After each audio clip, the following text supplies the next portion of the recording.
all my viewers, a quick request. Please subscribe. Most of you watch without subscribing. To support the channel, hit the subscribe and like buttons. It's free and it makes a huge difference. Thanks.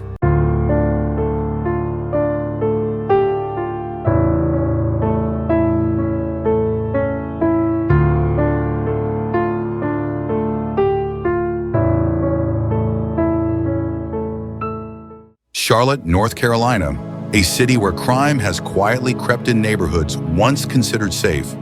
And on one August afternoon, a story unfolded that still sends shivers through every parent, every neighbor, every ordinary American who's paying attention. Her name was Irina Zarutska, just 23 years old, a Ukrainian refugee who had fled the horrors of war only to encounter something just as brutal here in America. She thought she'd found refuge, a chance at peace. Instead, she met a killer. The man was DeCarlos Brown, Jr., a career criminal with more than a dozen arrests, a history of violence, and a mind twisted by untreated paranoid schizophrenia. He believed Irina could read his thoughts. He was convinced the government had chipped him. He heard voices that told him to kill. On that day, he followed her, he watched her, and in a flash of unimaginable violence, he stabbed her to death again and again while she begged for her life. Surveillance cameras captured the horror. A young woman who had survived Russian missiles now butchered on an American sidewalk because our system refuses to lock away dangerous men like him. But here's the question. Why was Brown even free to begin with? He had an armed robbery conviction. He once assaulted his own sister by biting her. He had a rap sheet longer than most people's resumes. And yet, thanks to cashless bail, thanks to Democrat-driven reforms, this man walked free to kill. The family knew he was sick. They tried to have him committed. But because of convoluted guardianship laws, because of bureaucratic red tape, they couldn't. The system tied their hands and now their daughter is gone. This wasn't just random tragedy. This was preventable. It was policy failure. It was ideological blindness that cost an innocent refugee her life. And when the story broke, America watched in horror. But how did leaders respond? That's where this case becomes even more revealing. About justice, about politics, and about who really stands with victims. The political firestorm ignited almost immediately, but the contrast in responses could not have been sharper. On one side was Donald J. Trump. Within hours, he posted on Truth Social, calling Brown an animal, a man who should have never been on the streets. He demanded a swift trial and the death penalty. No hesitation, no sugarcoating, no political spin, just blunt truth and tough justice. For far too long, Americans have been forced to put up with Democrat-run cities that set loose savage, bloodthirsty criminals to prey on innocent people, really very, very innocent people. In every place, they control radical left judges, politicians, and activists, and they've adopted a policy of catch and release for thugs and killers. In Charlotte, North Carolina, we saw the results of these policies when a 23-year-old woman who came here from Ukraine met her bloody end on a public train. And here's a picture of it. This is the picture of it. And this is a picture of the woman, a beautiful young girl that never had problems in life, with a magnificent future in this country. And now she's dead. She was slaughtered by a deranged monster who was roaming free after 14 prior arrests. We cannot allow a depraved criminal element of violent repeat offenders to continue spreading destruction and death throughout our country. We have to respond with force and strength. We have to be vicious just like they are. It's the only thing they understand. 24 of the top 25 most dangerous cities in America are run by Democrat mayors. 50 people were murdered in Chicago in recent weeks, with hundreds being shot. And it's time to stop this madness. The people of our country need to insist on protection, safety, law, and order. We have proven that it can be done because we did it right here in D.C., in District of Columbia. The capital of America was a bloodthirsty, horrible, dangerous place, one of the worst. And now it's a crime-free city, and we're going to keep it that way. It can be done. It can happen fast. All we want is, please, Mr. President, we need help. Chicago needs help. Other cities need help. We'll do what has to be done because we're going to make America safe again, and that includes our big cities. We're going to make those cities safe. Thank you. For families watching, it was a moment of clarity. Here was a leader willing to say what millions were already thinking. Republicans in Congress and at the state level echoed Trump's demand. They went further, calling for the judge who released Brown on cashless bail to be removed from the bench. A preventable murder, one GOP lawmaker thundered. This blood is on the hands of weak-on-crime Democrats. And they weren't exaggerating. Look at Brown's record. Multiple arrests, a prison term for armed robbery, and violent outbursts documented again and again. Yet North Carolina's liberal bail reforms meant he walked right back onto the street. He didn't even have to post $1. Now contrast that with Democrat leadership. Mayor Vi Lyles, facing re-election, issued a brief, detached statement that sounded more like bureaucratic paperwork than grief or outrage. She talked about healing as a community. Healing? A young refugee was stabbed to death in broad daylight, and the mayor's words were hollow, cold, almost robotic.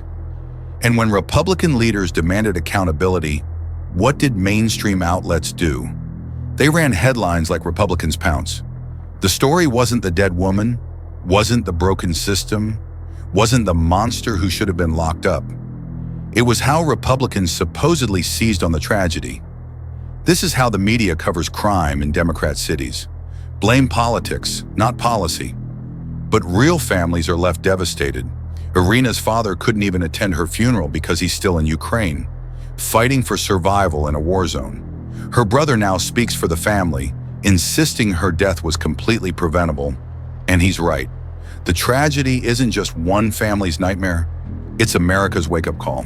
And it's exposing every failure Democrats refuse to admit. Let's look closer at the killer, to Carlos Brown Jr., because the truth about him reveals exactly how broken our system has become. This was not a man who slipped through the cracks once. This was a man who lived inside the cracks. Over a dozen arrests, time in prison for armed robbery, domestic incidents, including the time he bit his own sister during a violent assault. He was a danger to everyone around him, yet somehow, every time, the revolving door of justice spun him back out into society. And the reason? Liberal policies that value ideology over safety. Cashless bail. Reformed prosecutors who think releasing criminals is equity. Judges who treat violent repeat offenders like misunderstood souls instead of ticking time bombs. But Brown wasn't just violent, he was sick. His mind was consumed with delusions. He believed the government had implanted a chip in him. He thought people like Irina were reading his thoughts. He said voices told him to kill. His family begged for help, tried to have him committed, but ran into a legal maze of guardianship laws that made it nearly impossible. The system's red tape left them powerless. And here's the heart-stopping detail. All the warning signs were there. The arrests, the prison record, the assaults, the paranoid delusions. This wasn't a tragedy no one could have foreseen. It was a tragedy everyone could see coming. When surveillance footage emerged showing Irina's final terrified moments, America recoiled. A young refugee who had already survived Putin's missiles in Ukraine, only to be slaughtered on an American street by a dust who should have been locked away. The image of her running, begging, fighting for life, it wasn't just horrific. It was symbolic of what happens when justice is replaced by compassionate policies that let predators roam free. So we ask, who's responsible? The man who wielded the knife? Yes, but also the politicians, the judges, and the activists who built the system that unleashed him. And now one question is echoing louder than ever. Will there finally be accountability? Accountability. It's the word on every American's mind after watching yet another innocent life stolen by a man who should never have been free, and it's exactly what Republicans are demanding. Former Florida Attorney General Pam Bondi now a national voice for law and order, stood before cameras and declared that Brown must face the maximum penalty under the law. No excuses, no delays. Her message was clear. This isn't just about one case. It's about restoring a justice system that's been gutted by liberal experiments. Meanwhile, the Department of Justice has stepped in with federal charges. Why? Because under state law, weak penalties could let Brown slip through the cracks again. But with federal charges, prosecutors now have the option of seeking the death penalty, a punishment Trump himself has repeatedly demanded for killers like Brown. And let's be honest, that contrast matters. Trump calls him an animal. Bondi promises to pursue the harshest punishment possible. GOP lawmakers push for the removal of the judge who granted bail. Republicans act like leaders who actually care about victims. Now compare that to Democrats. Mayor Vi Lyles mumbled about community healing as if she were writing a Hallmark card. Progressive activists warned against stigmatizing mental illness, as though the real issue here wasn't a brutal stabbing, but hurt feelings. And the media? They obsessed over how Republicans were using the tragedy for political gain, completely ignoring that a 23-year-old refugee had been butchered in the streets of their city. It raises the question, why does the left always seem more concerned with criminals than with victims? Why is their first instinct to protect the system that failed instead of tearing it down and rebuilding it stronger? The American people see the difference. They see Trump demanding swift justice. They see Bondi standing up for Irina's family. They see GOP lawmakers holding judges accountable. And they see Democrats offering platitudes while quietly hoping the story disappears. But this story isn't disappearing, it's growing. And it's forcing the nation to confront a painful truth. When justice breaks down, no one is safe. As the days passed, more disturbing details surfaced, painting an even darker picture of failure. Brown's record wasn't just a handful of petty offenses, it was a catalog of violence. At least a dozen arrests, a stint in prison for armed robbery, violent outbursts against his own family. One report detailed how he bit his sister during a fight, drawing blood. These weren't red flags, they were sirens. And yet, despite this history, a liberal judge cut him loose under cashless bail. Ask yourself, who benefits from this policy? Not the public, not families who just want safe neighborhoods. The only ones who benefit are predators like Brown. Cashless bail isn't compassion, it's negligence dressed up as progress. And here's the cruelest part. Irina's family had seen his instability firsthand. They tried to get him committed for treatment, but they were blocked by a maze of guardianship laws, so complicated and so slanted against families that they couldn't act. Bureaucracy tied their hands, and when the system fails, the consequences land on innocent victims. Her brother spoke out after the murder, his voice heavy with grief. This was preventable. He's right.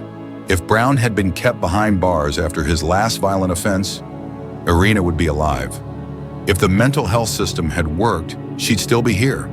If Democrats hadn't forced cashless bail onto communities, she'd still be walking the streets of Charlotte. And yet the mainstream media barely touch these facts. Instead, they sanitize the story, treating it like just another crime in a big city.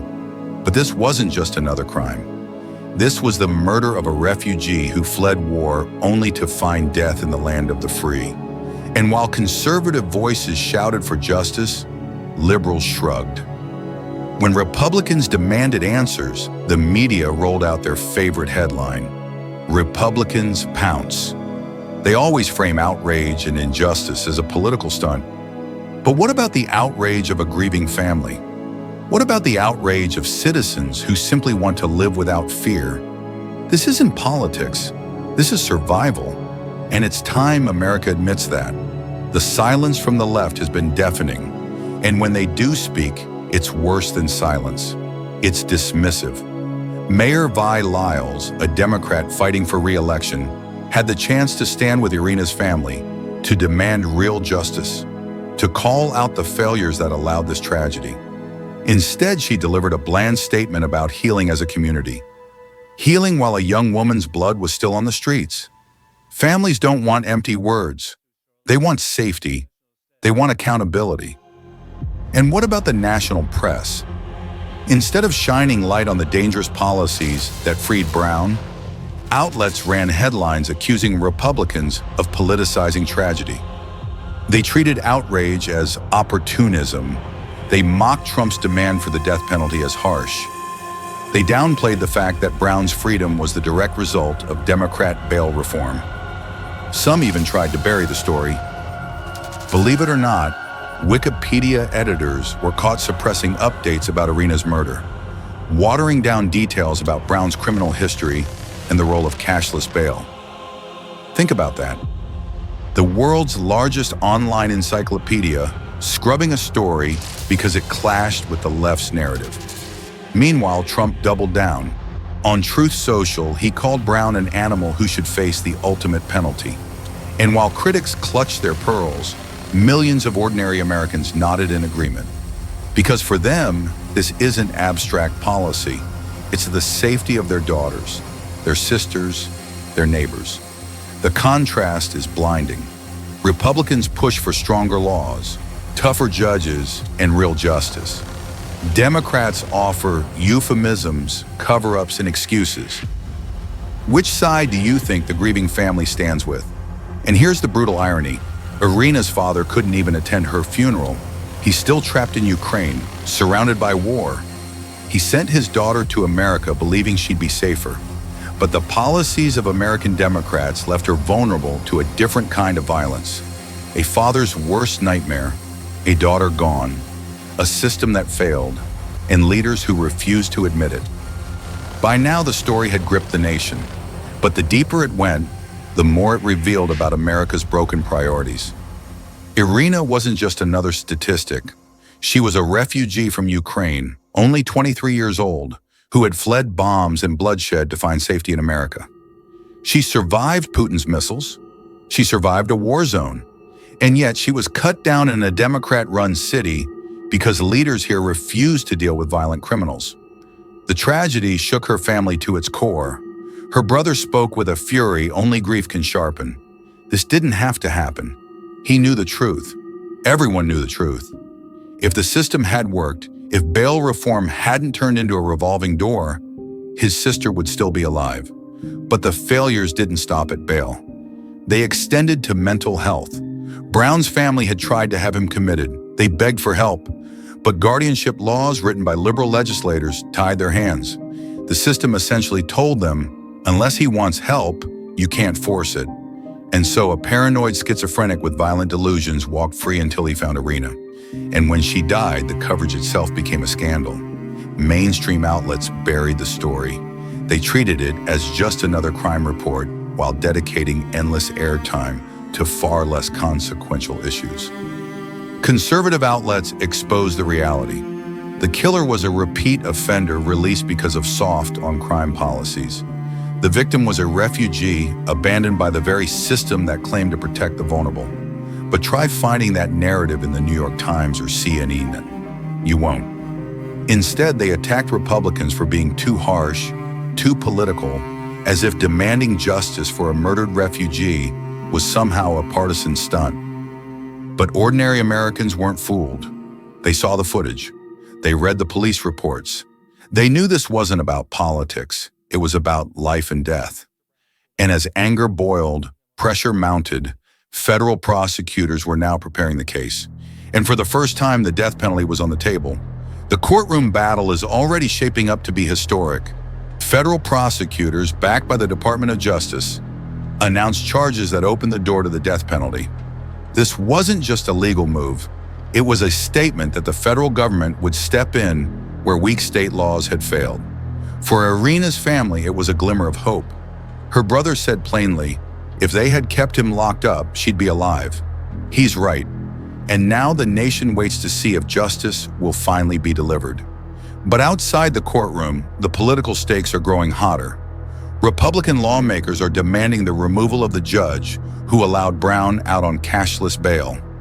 They argue that this wasn't just a mistake, it was a dereliction of duty, a dangerous ideology that prioritizes criminals over victims. And then came Trump's latest words. On Truth Social, he unleashed a post that instantly went viral. This animal murdered an innocent young woman. He must face the death penalty. Quickly, no more delays, no more excuses. Critics called it cruel. Supporters called it common sense. But either way, it was leadership. Strong, unapologetic leadership that millions of Americans crave. Meanwhile, Pam Bondi pledged to work alongside federal prosecutors, ensuring Brown receives the harshest punishment possible. She reminded the country that every delay, every loophole, every failed policy puts more lives at risk. And she's right. But what about Democrats? Mayor Vi Lyles quietly continued her re-election campaign, dodging questions about the case. The national media downplayed the story, shifting focus back to Republican overreaction. It was a textbook case of narrative control. Minimize the crime, demonize the outrage. Yet the outrage isn't going away. Not from Irina's grieving family, not from her father, stuck in Ukraine, who couldn't even say goodbye. Not from Americans who see in her story the collapse of justice in their own communities. This case is no longer just about one murder. It's about whether America has the courage to confront a failed ideology before more lives are lost. The backlash is spreading, and it's hitting Democrats where it hurts most, at the ballot box. In Charlotte, Mayor Vi Lyles faces mounting fury. Voters see her weak response, her refusal to confront the truth about crime, and they're angry. She talks about community healing. But parents in those same communities are demanding something else: safety. They don't want empty words. They want leaders who will put dangerous criminals behind bars and keep them there. And nationally, Republicans are seizing the moment, not as the media sneers, but as a movement to restore justice. GOP lawmakers are drafting proposals to roll back cashless bail. They're pushing for tougher sentencing laws. They're even looking at ways to reform guardianship so families can intervene when a loved one's mental illness turns dangerous. Meanwhile, Democrats are retreating into the same tired excuses. It's just one case, they say. Or we can't stigmatize mental health. But no one is stigmatizing treatment. The stigma here is that Democrats would rather risk innocent lives than admit their policies have failed. And Americans are noticing. Polls show voters trust Republicans more on crime, and it's not hard to see why. While Democrats wring their hands, Trump speaks with clarity. This man is an animal. He deserves the death penalty. While Democrats hide behind committees and commissions, Republicans call for real accountability, up to and including removing the judge who let Brown out on the street. Even the family's outrage has become a rallying cry. Irina's brother has said again and again, this was preventable. And he's right, it didn't take a genius to see this coming. It just took a justice system with a backbone to act. But under liberal rule, backbone is the one thing the system doesn't have. This isn't just Charlotte's crisis, it's America's crisis.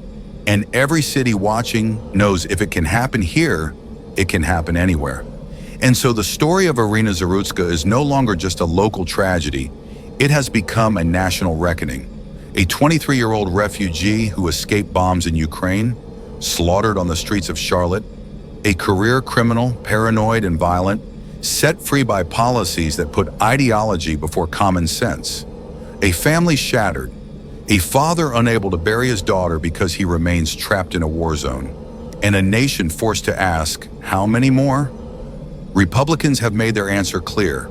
Trump calls Brown an animal and demands the death penalty, fast without delay. Pam Bondi vows to pursue the harshest possible punishment. GOP lawmakers push to remove the judge who gave Brown freedom.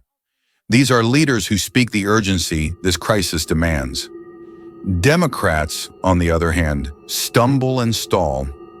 Mayor Vi Lyles offers platitudes about healing. National media brands outrage as Republicans pouncing. Wikipedia editors even try to scrub the story from view. It's not just weakness, it's denial. Denial that their own policies are costing innocent lives. But the people aren't fooled. They see the difference. They hear Irina's brother saying, This was preventable. They know her death didn't happen in a vacuum. It happened because soft on crime policies let it happen. And now the anger is boiling over. Because in the end, this case isn't about politics. It's about whether Americans have the courage to face the truth. Will we keep allowing violent offenders to walk free in the name of equity?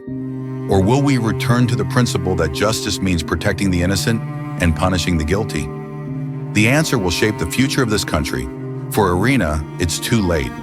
But for the next daughter, the next sister, the next refugee seeking safety, the fight for justice is only beginning. And America is watching closely. Thanks for watching. Don't forget to like, subscribe, and share your thoughts in the comments below.